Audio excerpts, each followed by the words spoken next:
মানবতাবিরোধী অপরাধের মামলায় ১৭ নভেম্বর আন্তর্জাতিক অপরাধ ট্রাইব্যুনাল সাবেক প্রধানমন্ত্রী শেখ হাসিনাকে মৃত্যুদণ্ড দেয়। কিন্তু তিনি ভারতে আশ্রয় নেওয়ায় তার অবর্তমানেই আদালত এই রায় দেন।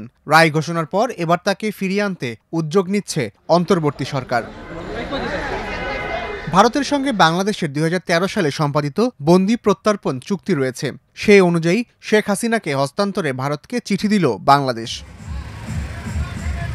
২১ নভেম্বর দিল্লিতে বাংলাদেশ হাইকমিশন ভারতের পররাষ্ট্র মন্ত্রণালয়ে শেখ হাসিনাকে ফেরত পাঠাতে চিঠি দিয়েছে। এতে বলা হয়েছে, আন্তর্জাতিক অপরাধ ট্রাইব্যুনাল আদালত মানবতাবিরোধী অপরাধের দায়ে শেখ হাসিনাকে মৃত্যুদণ্ড দিয়েছে। এই প্রেক্ষাপটে বাংলাদেশ দুই দেশের মধ্যে সই হওয়া প্রত্যর্পণ চুক্তি অনুযায়ী শেখ হাসিনাকে হস্তান্তরে ভারতকে আবারও অনুরোধ জানাচ্ছে। অবশ্য শেখ হাসিনাকে ফেরত পাঠাতে এর আগে ২ দফা অনুরোধ জানিয়ে ভারতকে গত বছরের ২০ ও ২৭ ডিসেম্বর চিঠি দিয়েছিল বাংলাদেশ, কিন্তু ভারত ওই চিঠির কোনো উত্তর দেয়নি।